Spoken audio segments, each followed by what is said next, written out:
Don't keep sending it. I think I'm breaking up. I just stop. I went to a train to that That's the full show. It's 3 days back. Badly playing air instruments. And Welcome to You Are Not Alone! This is an uplifting show about depression. what you're going to see tonight is a series of essayists reading personal essays about their life with depression, and then we're going to do funny stuff with it. It doesn't sound like it would work, but it does. It somehow keeps working. We are perplexed to the point of messing up hard P words. It's really just an experiment. Really not much else to say. We're just going to get started. Yeah. Let's bring up our first essayist, Bander.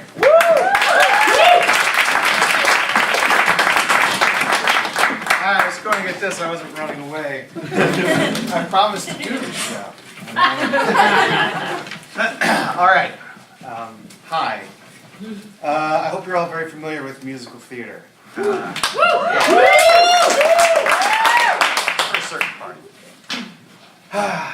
Sometimes depression is small. For example, did you know that Doritos first debuted at a restaurant called Casa de Fritos, located in Disneyland? I know that because you tend to learn things once not knowing them costs you $1 million fucking dollars.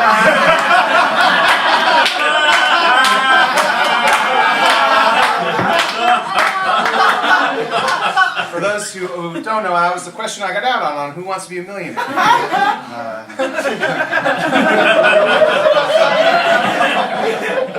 I got Doritos pretty well. So you get down for a few days, no big deal. Sometimes depression is not small. In my year off of college, I started sleeping with box cutters in my room. I wasn't that...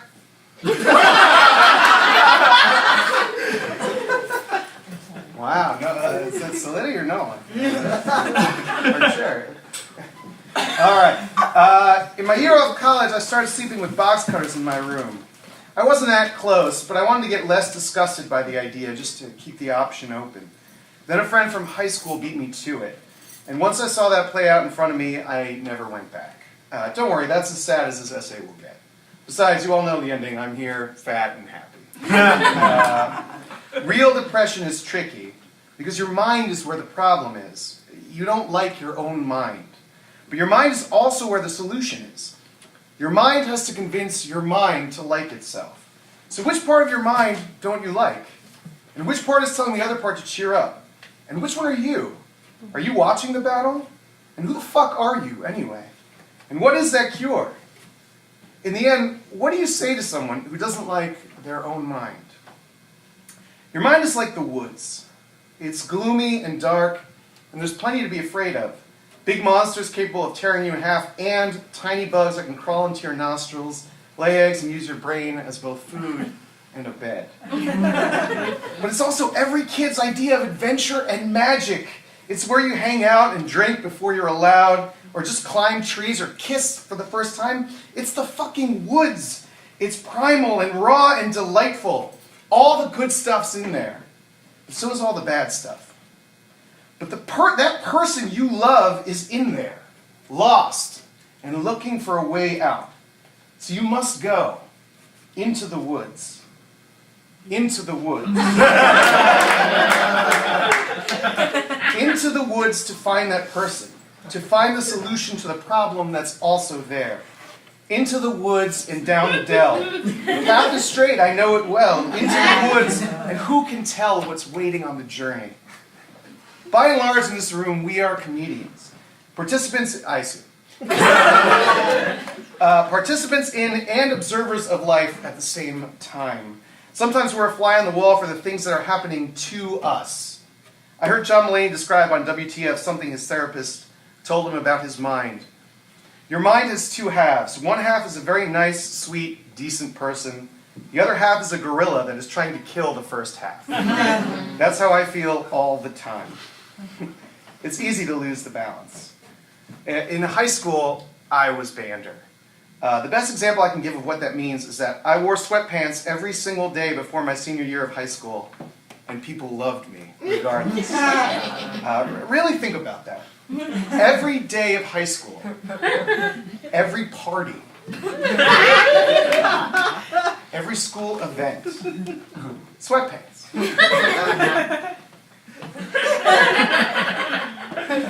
I had parents. Eventually, I bought a pair of jeans because I was tired of resting my wallet on my waistband. Because I had no pockets. And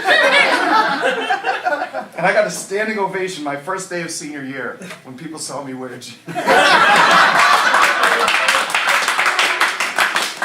I almost won prom king. I swear to God, I lost by 1 vote. Sweatpants.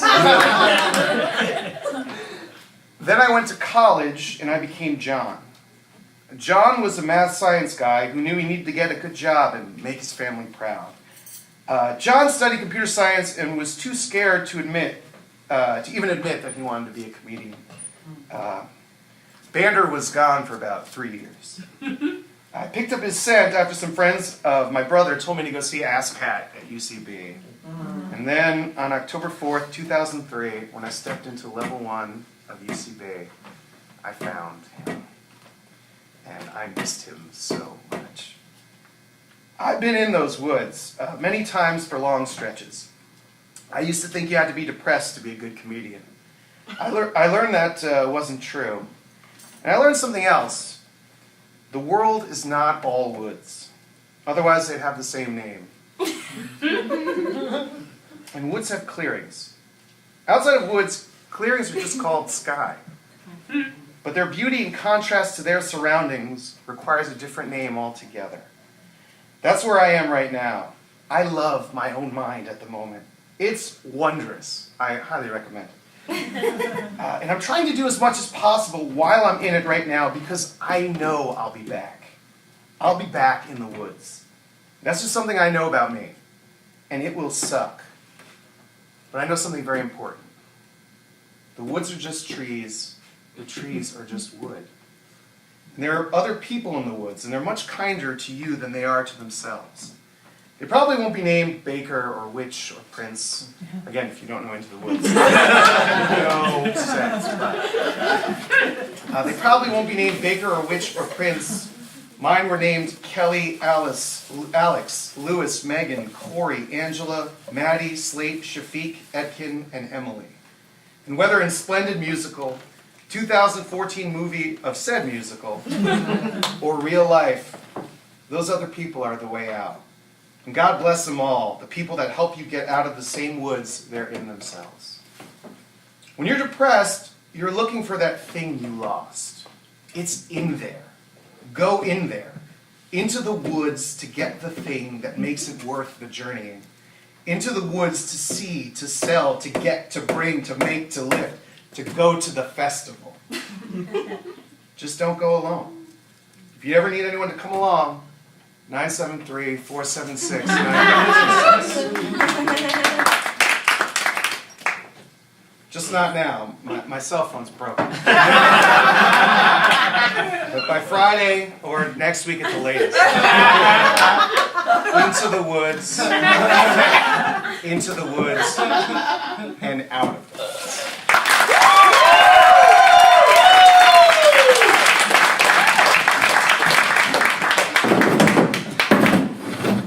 I will have the hanger steak with the pine nut chimichurri. And can I also get an order of Doritos?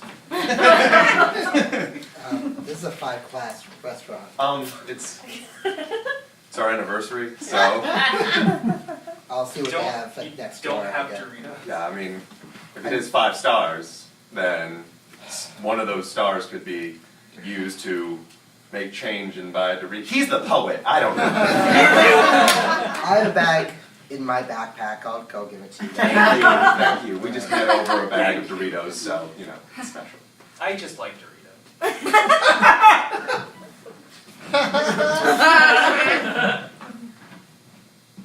Wait. Wait. I didn't tell him tell him what kind. We can, hold on. I was walking through the library and I just, a bag of Doritos came across my path and we both reached for it at the same Yeah, time. because they were my Doritos. And we're remembering this differently. The way I remember it is you tried to steal my Doritos. Okay. The way I'm remembering it is, okay, fade 2, singular hallway, deserted, no one around. Cheryl walks down it, alone, thinking about books. And a bag of Doritos, her favorite chip, falls right into her path. Oh, a gift from the gods, she thinks, as she reaches down and looks up to find another man, one with a striking features and piercing blue eyes and hair like a lion's mane. As we reach the treasure simultaneously, we pick it up and love blossoms. Leave the poetry to me. I should just stay being a nurse. Here's a Cool Ranch. Worked out. Are you looking for, Yeah, I realized I didn't tell you, but I was going to say Cool Ranch. Oh, do you want Ours drinks? were, Let's order ours were, drinks. if you have Nacho Blast, actually, just sort of fit with the theme. That was my emergency pack, but Thank you. Hey, can I get a Mountain Dew, please? we're 5-star. Yeah, French like- name! Keep saying it. Use El Naxer. Blanque! El Blanque is our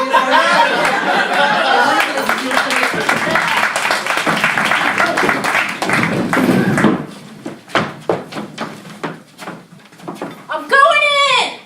You gotta stop doing that so early in the goddamn morning. I'm ready! I know you're ready for goddamn school, just take a seat. Hey, fine. I've been looking forward to it since 3 days ago, Mama. Mama hasn't had her eggs yet, just calm the fuck down. Hey. Oh, Dad, don't cry. You're gonna tell your father that I made you cry. Can't deal with that shit again. Why are you so mean, Mama? I just want to go to school and learn. Mama's not mean, she's ornery, and that means that she's got character. I had a little dream, Susan. You want to hear my dream? All right. I had a dream. It was the dream version of that nursery rhyme, Hickory Dickory Dock. Yeah. I don't know why that mouse went up that fucking clock. He went up the clock because he was bored. But see, that's no reason to run up a clock.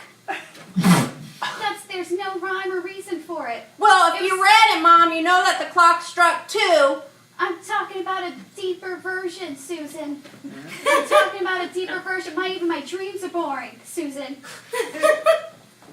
Mom, Yeah, Susan? why don't you take a class or something, learn something new, Mom? That's a great idea. Like what I want to do, what I've been excited to do for since Sunday. You wanted to pee in the potty since Sunday? I wanted to go to school, yeah, since Sunday. And pee and potty. You gonna take me? Of course I'm going to take you to school. If I don't, I'll get arrested. Well, that wouldn't be any good, because then I wouldn't have a mama. And that would be sad, because then I wouldn't eat eggs. I wouldn't eat my eggs. I know that's your 5-year-old version of telling me you love me, and I love you too, sweetheart. Well, Get up, I'm going to fluff you up for school. okay. Come on. I want you to look nice. Stand up straight. Straighter. Okay, they're going to teach you what a line is. A line is straight up and down. Okay. Ready? Yeah. Straight. Okay, now then, don't give yourself a hurt.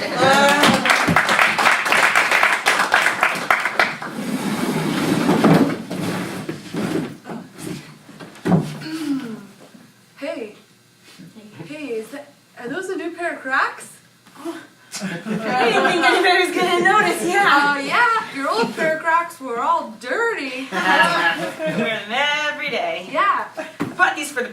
prom, but I thought I'd just break them in early. Wow. I really admire a man who could wear a pair of Crocs to the prom. Yeah. And not give a shit. Well, the way I see it, Yeah? Crocs are the classiest kind of shoes.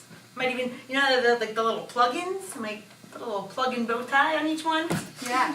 I see that you haven't occupied these new Crocs with any of those plugins yet. Not yet. Yeah. Wait for a special occasion, maybe a special lady to inspire me.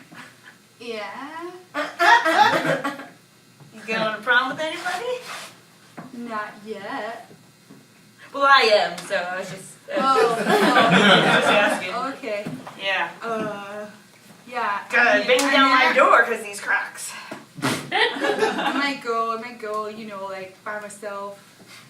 Just, like, see what's up, you know? Hey, everybody, prom.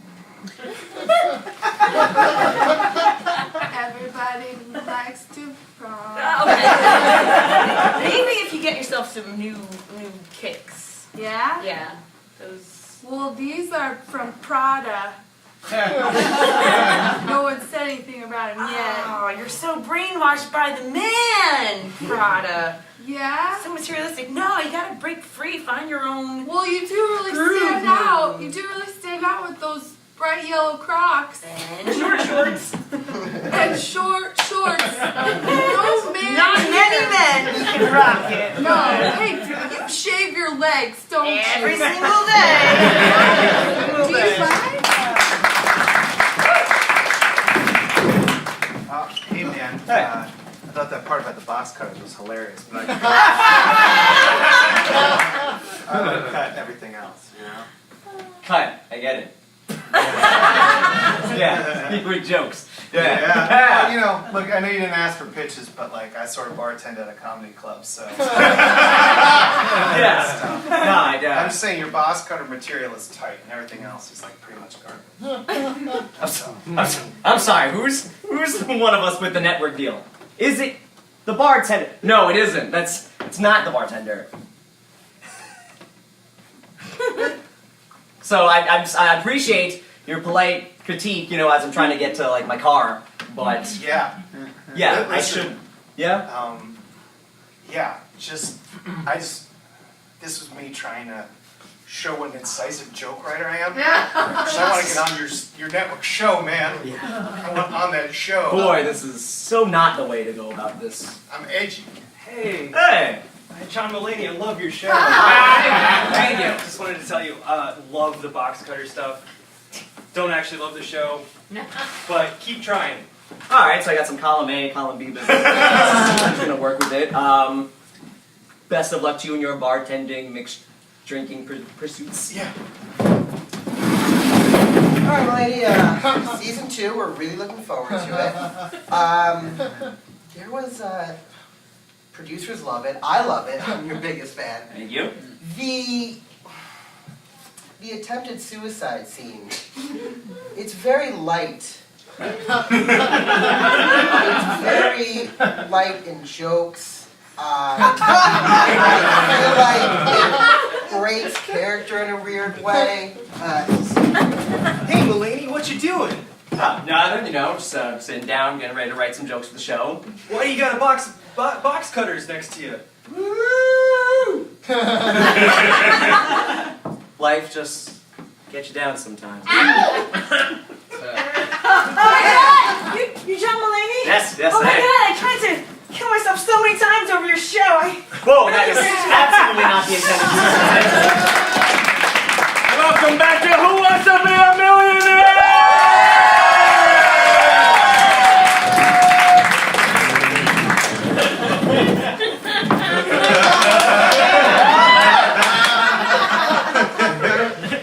What do you thought about how you're going to spend all of this money? Oh, well, Terry Crews, I thought. I think I want to maybe give back to the community, or like, you know, like start a Buy your garden. father a house. Dad, I haven't used you yet. Hey, Father, can we get a camera on the father in the audience?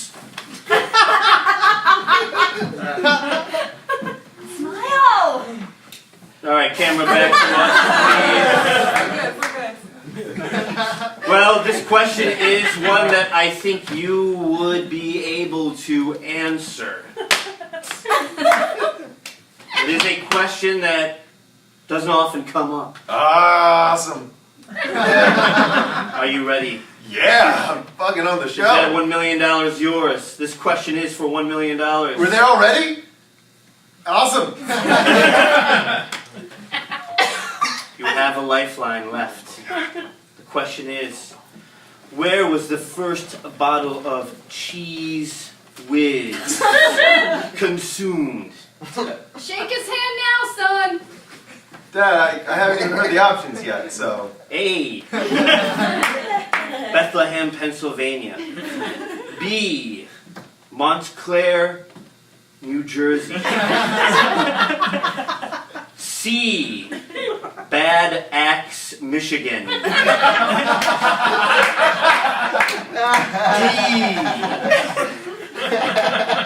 Missoula, Montana. Okay. Well, I know it's not Bad Axe because cheese is outlawed there. Well, here in Bad Axe, we had quite a cheese accident. You don't even know.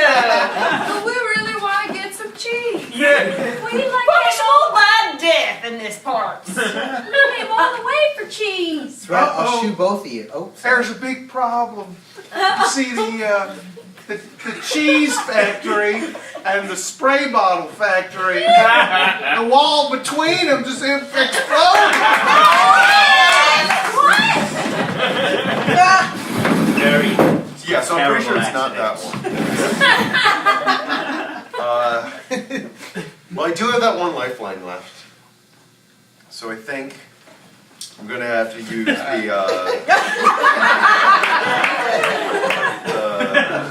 ask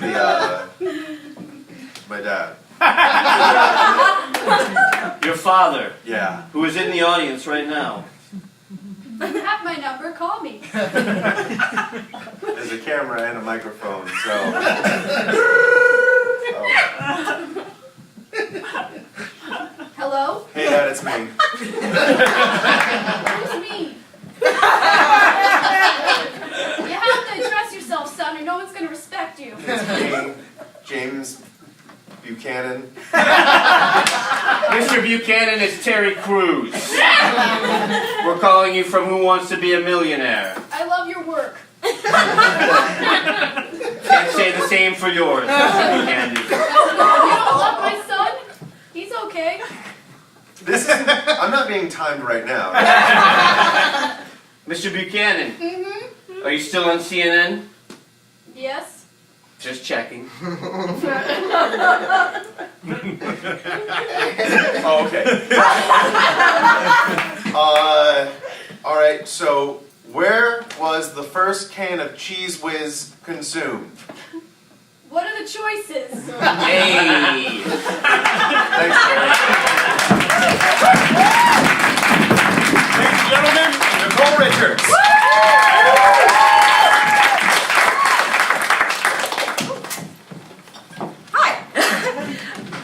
So, I'm clearly the only one here who's not actually also a performer, so I'm just going to dive right on into this.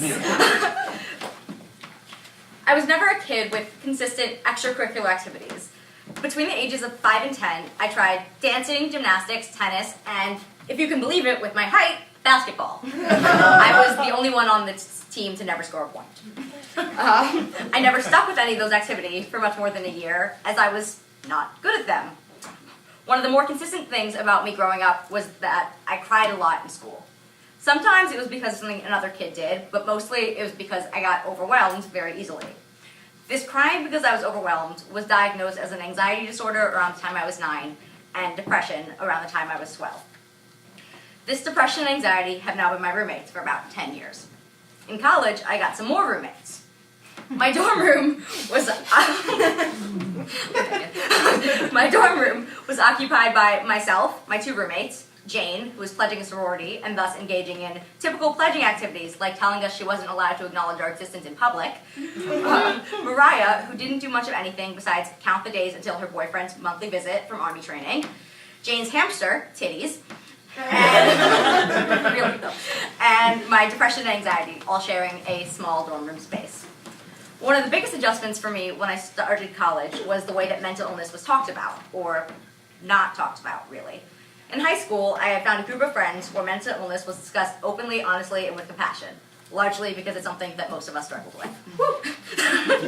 That spoiled me a bit, as being able to talk about what I was struggling with is not something I was able to find early on in my college career. What I was able to find in college was alcohol. The first night I ever drank tequila went like this. After getting way too drunk and crying at the party, a friend of mine escorted me home into the bathroom, and my roommates heard us coming in. As I threw up, my friends asked them if one of them would stay awake with me to make sure I didn't, really injure myself. Both roommates said no. My friends stayed with me.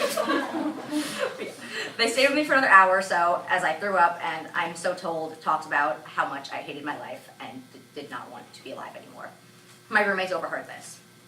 A few days after the tequila incident, I received a text message from my roommates saying that the three of us were scheduled for a meeting with the resident director of the dorm that day. My mind quickly cycled through the possible reasons to get the RD involved in our living situation. When the idea occurred to me that this could be because of my depression, I started to get scared. I'd already gotten a sense of how the university handled mental health when the counseling center turned me away for having too long a history with mental illness. I suspected that anything the RD might have to say would be along the same plane. The evening of the meeting came, and I kept myself calm with the idea that if it was about my mental health, I'd explain that I was in private therapy, get my therapist to verify this, and we'd all move on in our unfortunate living situation. When we met with the RD, my roommates explained their reasoning for calling with the meeting with a blanket statement. Your depression makes us uncomfortable. They didn't call the meeting because they were concerned about the fact that I was depressed or hurting myself. They called it because they were concerned about how my depression was affecting their lives. I was floored. Over the 7 years during which I battled depression, I'd had a lot of shitty people say a lot of shitty things to me about mental illness, but most of the time they at least tried to pretend that they gave a shit about my well-being. These girls made no such attempt. I had invaded their living space and brought my depression and anxiety with me. What I really wanted to do was laugh in their faces, to say, my depression is making you uncomfortable? Oh wow, I wasn't gonna get better, but for you two, I will totally fit that magical get. But I didn't say any of that. Instead, I agreed to the terms they had come up with. I was no longer allowed to take personal phone calls in the room unless I was there alone, and if either roommate came in while I was on the call, I was the one who had to leave. Essentially, I became a leper in my own room, someone whose belongings lived there but was not welcome and was not to be seen or heard. For the rest of my time that year, I did my best to keep my personal matters out of the room while my depression worsened. A lot has happened in the 5 years since then, but the words, your depression made us uncomfortable, have stayed with me. I've never before, and have still not since, heard a statement that so perfectly encapsulated people's ignorance about how mental illness works, along with people's tendency to be selfish. I don't know if they really expected me to stop being depressed, or they just wanted me to hide it better for their comfort. To be honest, I don't really care. What I do care about is that, though they had hit an extreme in terms of lack of compassion, their ideas about how depression and anxiety worked were not far from the norm. To those who have never been forced to acknowledge its harsh realities, mental illness can seem scary. Had the meeting been called because they were worried that I was depressed, I would have been angry and upset, but I would have understood. My depression and anxiety are not now, nor have ever been, something that I chose. Nor are they something that I can just get over. And yes, I have tried yoga.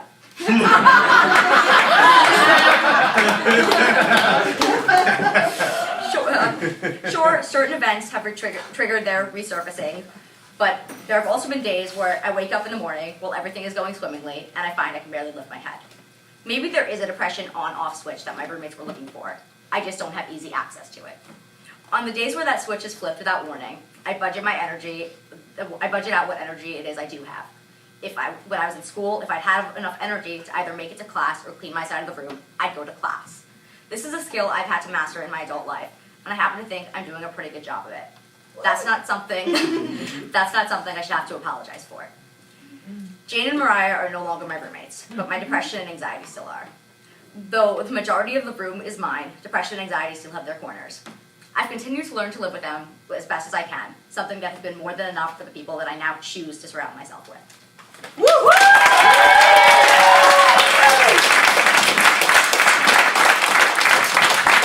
Welcome back to the game between Roosevelt High School and Citrus High. As you know, Roosevelt is notable for using 4 players and a mouse. Yes, this mouse Come on, Squeaky. is Squeaky. it's quite cute. Pay attention. Yes, quite Squeaky. adorable. And how they get that jersey that small, I I'm not sure. Squeaky. This is not a time for a seem bath. to be having An issue team here. meeting A little powwow. Meanwhile, Citrus High is scoring 3-pointers. Oh! Hey, foul! Well, they Tried to kicked our mouse. It seems that we're having communication problems as well. Yep, this has plagued Roosevelt all season. I'm the ref, and most of what you're doing is a foul, so I'm gonna let it go. Come on. I have a scholarship. Come on, guys. Squeaky. Squeaky. Squeaky. Squeaky. Oh, here comes the coach to... No, not my butt. To figure it out. Squeaky! Hey, coach. Squeaky, Squeaky. go back. Squeaky. I got Squeaky. I got some peanut butter. Squeaky. Put it on his butt. Peanut Put it on his butt. Don't- Squeaky don't- seems to be out of Put it on my control. butt. Put the peanut butter on my butt. Got it. Okay. There you go, Okay. Squeaky. Okay. Now, Squeaky. Okay, We're done for the game. Get your heads in the game! Get the heads in the game. Okay, here we go. Okay. McAllister's dribbling. McAllister. Oh! Squeaky, it's all up to you! Squeaky, go! Squeaky, go! Squeaky, go! Squeaky! Squeaky, do it! Squeaky, just spin it on the rim! Just spin it on the rim, Squeaky! Why are you helping me? Why are you helping me? Because I want you to do so well! We're on different teams.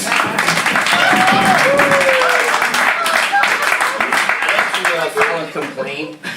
Yeah? The faculty here at Oberlin is stupid.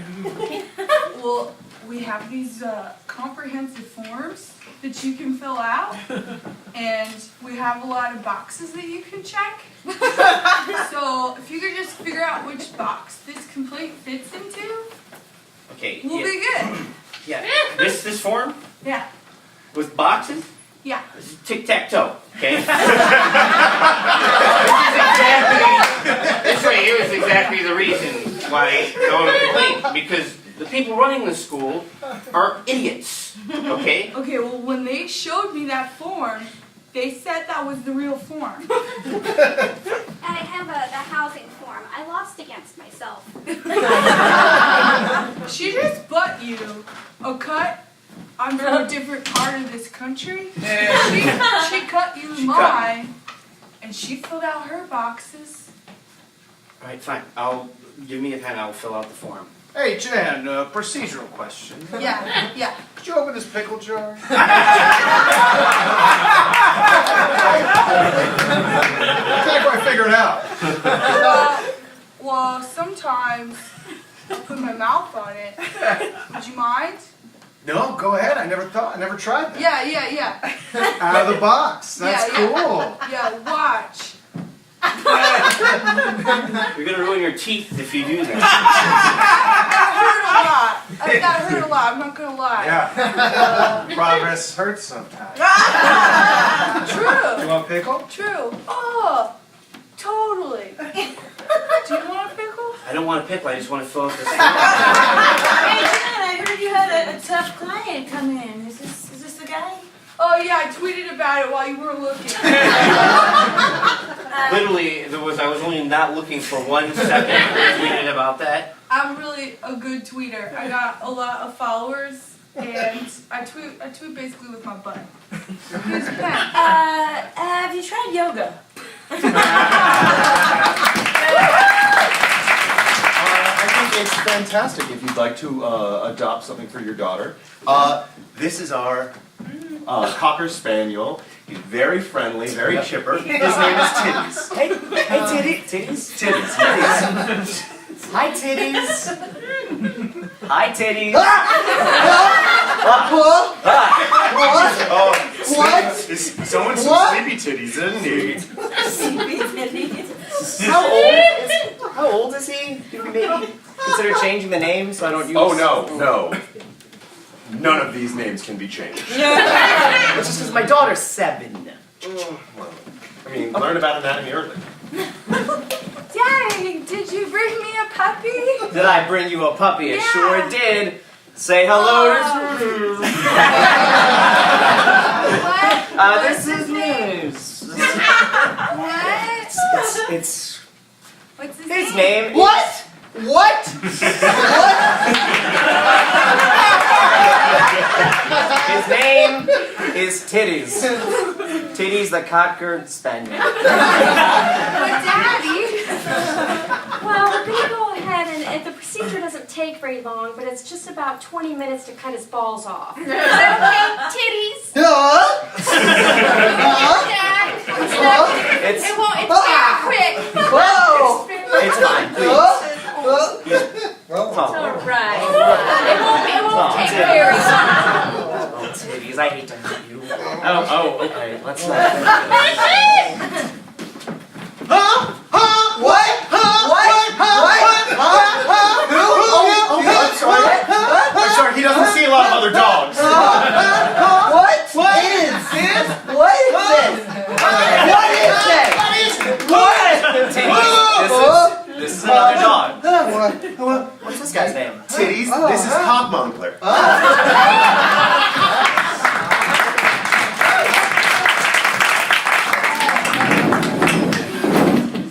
John Mulaney.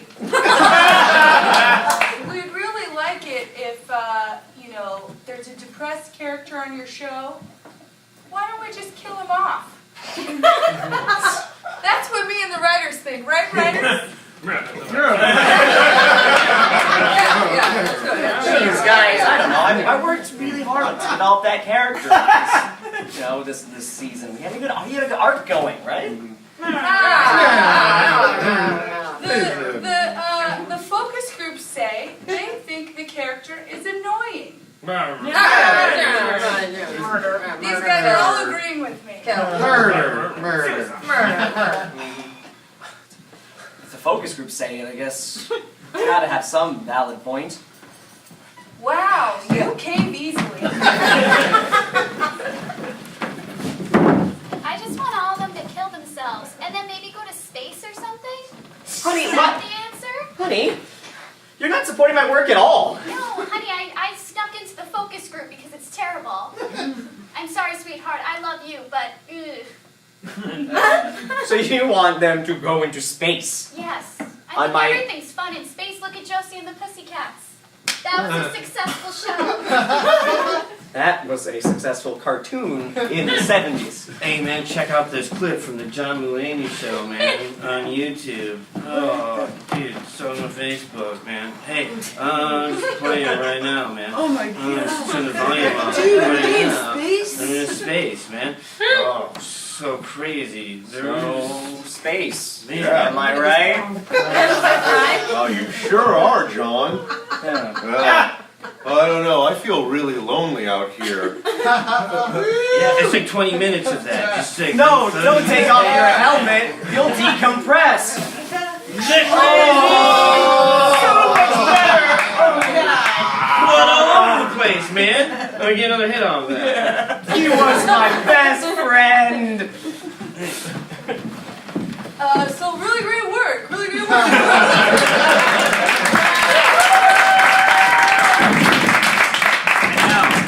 Aaron Gold will be reading an essay by someone else. Yes. Jake Serlin couldn't be here tonight. He's fine. He's just out of town. Okay. I don't think it's a stretch to say that middle school was probably the worst time in a lot of people's lives. With a changing body, changing mind, fluctuations in friendships, and multiple classes with multiple teachers and multiple bullies going through the same... The seeds of depression are well sown in the highly fertilized junior high school soil. So, what made my teenage angst different than the others? What pushed me from hormone-based emotional fluctuations to straight up crying for hours in the night sadness? 2 words: man boobs. By the end of elementary school, I had 2 easily identifiable traits. I was the Jewish kid, and I was the fat kid. There were other Jews in my small town, to be sure, but I was the most outspoken one. And there were other fat kids in the class, but I had the misfortune to have started school skinny. Turns out, even as a kid, if you do nothing but eat sugar and watch TV, you get fat. Who knew? More than the weight gain itself. I hope somebody's going like, yeah. More than the weight gain itself, the most damaging aspect was in the fat distribution. At a time when boys are supposed to be doing push-ups and hitting the gym and developing their pectorals, I ate cheesecake and developed some big tits. Big tits are difficult to hide. Every day I got to be called bitch tits and told what a pretty girl I was. I get grabbed and felt and given compliments on how nice my tits felt. As someone who is only just becoming sexually aware as a straight young man, it really fucking confused me to suddenly have to face travails of a young woman, too.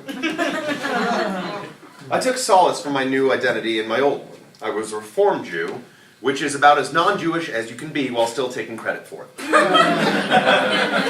I grew up in a farm town in Pennsylvania where 90% of the people were Protestant, and the phrase, "You're a Jew," was considered a valid insult. I learned that lesson first when I was 5 years old, after a classmate refused to lend me his crayons. Since there are very few reasons not to lend someone crayons, the "'cause you're a Jew" reasoning seemed perfectly sensible at the time. I did get one good thing out of the deal: a personal relationship with God. You can have your Jesus if you want him, but me, I get to skip the middleman and go straight to the wholesaler. When I prayed, God heard. When I looked to the sky, he was looking back down and giving a wink and a nod. All the universe was his creation, and he so blessed me to be a part of it, to be amongst his chosen flock, to let me walk this path that he had laid out for me. He also gave me bitch tits. There are plenty of other fat kids whose weight fell in their bellies, but I was chosen to have tits. He gave me my personality that abhorred sports. And worse, he gave me the personality that thought too much. I could see the joy that kids were taking and making me feel bad. I could turn on the news and see millions of people were being slaughtered in Rwanda, child soldiers laughing with glee as their enemies cry out for mercy. These people were far away, but I could see the same embers of malice smoking in the eyes of fellow middle schoolers. There was a joy in hurting someone else. All pain is relative. And as anyone who hasn't been able to sleep, wrapped in their bedsheets with a racing mind till sun up can tell you, the pain is never more acute than in the black of night. I'd spend hours with my eyes closed, but my consciousness planted wondering, why? Why was I supposed to look this way? Why did people enjoy anyone's pain? Who was I to feel such depression when true suffering existed somewhere? What right had I to life and identity when such a world of pain was endured by so many? And what way out was there? Suicide was just another path to be with God. Then I made a friend. This new kid in town, John, never said a word regarding my man boobs, which was already a boon in my book. But after hanging out at a time or two, he said something to me. We were bonding over our love of violent horror movies, and I wondered if this said something bad about us, that we were taking vicarious joy in the fake suffering of others. John said, "What, are you afraid of that the invisible man in the sky has to say?" The invisible man in the sky, I asked. I'd never heard God referred to that way. "Oh, come on," John said. "You don't really think there's an old white man in the sky watching everything, do you?" An old white man in the sky? I'd be lying if I ever said my idea of God looked like something different. He also had a beard and wore a toga for some reason. But I had never heard it verbalized that way. And it was ridiculous. Then John came out and said it. There is no God. What a relief! In 4 words, I had a simple new perspective. I wasn't condemned with the body I had. The people who hurt other people weren't part of a plan to do so. It was random. It was unbiased. It was entirely up to us. It was up to me. My feelings were up to me. My reactions were up to me. I didn't need the love of an invisible man. I had my parents, I had my friends, I had myself. Exercise entered my life a short time later. If my body was to be mine, then I was going to make it the one I wanted. It was autonomy. It was freedom. Instead of finding peace in the acceptance of Jesus, I found it in the rejection of his Father. Different strokes for different folks, I suppose. Of course, depression is not cured once and for all. I've had plenty of long nights since then, staring out in the dark at the abyss of madness and despair and wondering, if there is nothing in the afterlife, then isn't there nothing to be afraid of? Perhaps, but the afterlife isn't mine. This life is. And you know what else? These tits are mine too.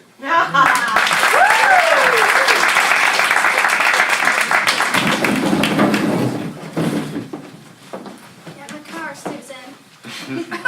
Buckle up. Hey, Mommy loves you. That's why you gotta buckle up. Hey.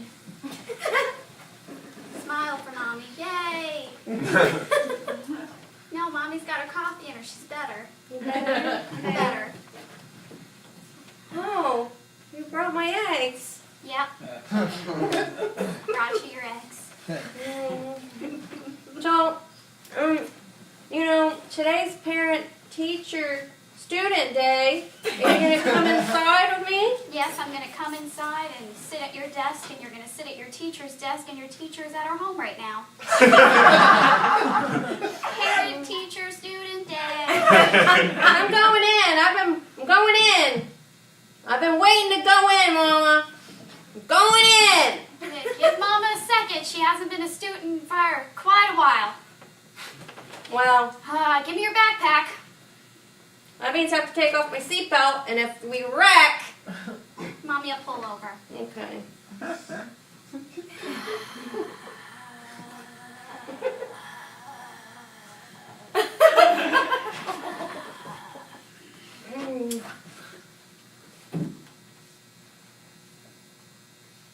Oh! Get out the car, sweetheart.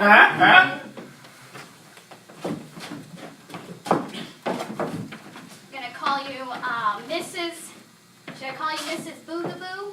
You know that's your nickname. Miss Boogaboo? Yeah, do you want to be called Mrs. Boogaboo or do you want your big girl name? Mrs. Susan? Yeah. Mrs. Susan's better. I want you to demand respect. I want you to be Cooper. Mrs. Boogaboo? Do we have to have homework tonight? Yes! The fuck?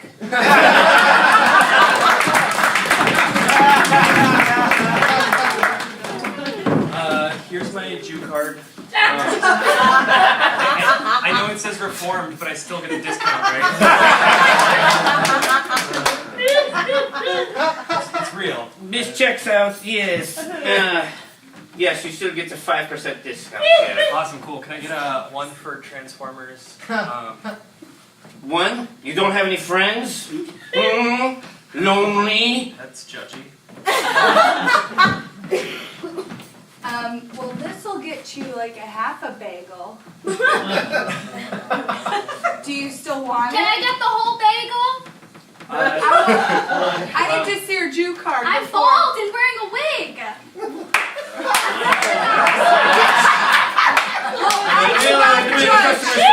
Service problem here? This man wants me to judge him based on how he looks. We don't do that. I need to see your Jew card. We need to see the card. The thing that says, this is what you are. Yeah. See, this here, I'm Armenian. Armenian card. It's a fake! What? Yeah. I'm so sorry. I really want to try this restaurant. Hey. I'm a wasp. I'm sorry. You can use regular money. Oh Wait. my god. Honey, Yes, you hey, back there. Can I get a lobster? Sideburns, Curly.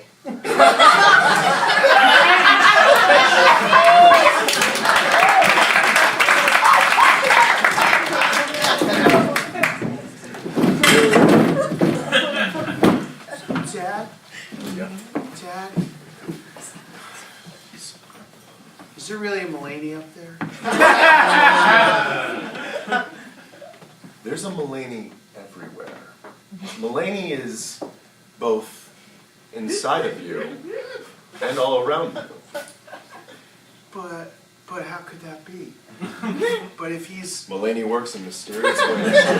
I'll tell you, if you... Can I only pray to him Sunday nights at 9? Or can I pray to him all the time?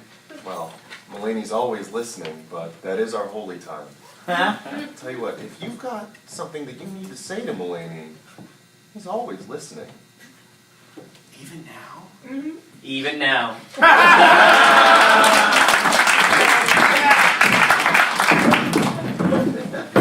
Wow, that suit you're wearing really shows off your man boobs.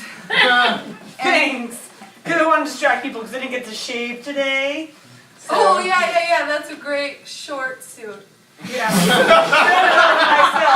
And those little doodads in your Crocs. I feel like I'm leaning really towards feminine now with the short shorts and the man boobs. I just should maybe convert the entire way. Well, how do you feel on the inside? Do you feel like a girl?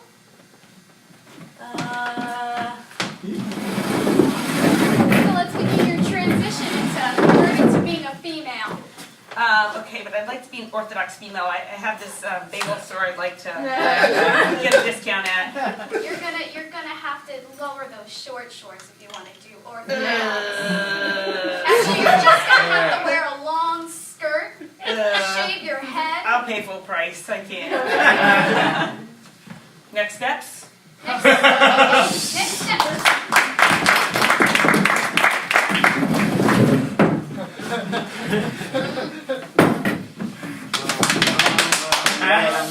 Bethlehem is also not there. You have two choices left.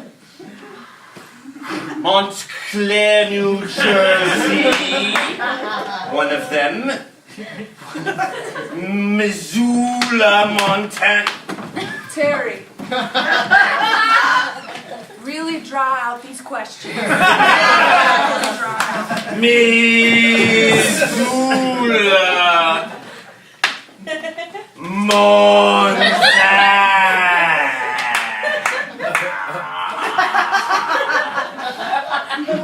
I'll repeat. Terry, listen. Listen, Upshot, Mulaney's getting canceled. Good. I did not understand season 10. It was very meta. It reminded me of the last episode of Lost. Well, listen, we love Brooklyn Nine-Nine, especially your complete change in energy. We love your contemplative cheese with bleach. The body was here, but then disappeared. Wow, Sarge. That's some good detective skills. Yeah. Wow.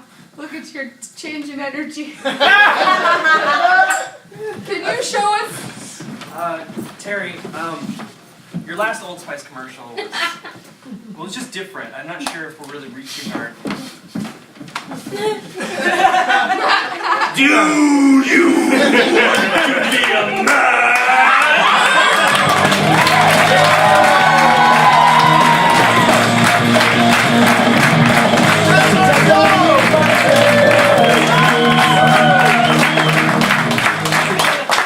Thank you all for coming out tonight.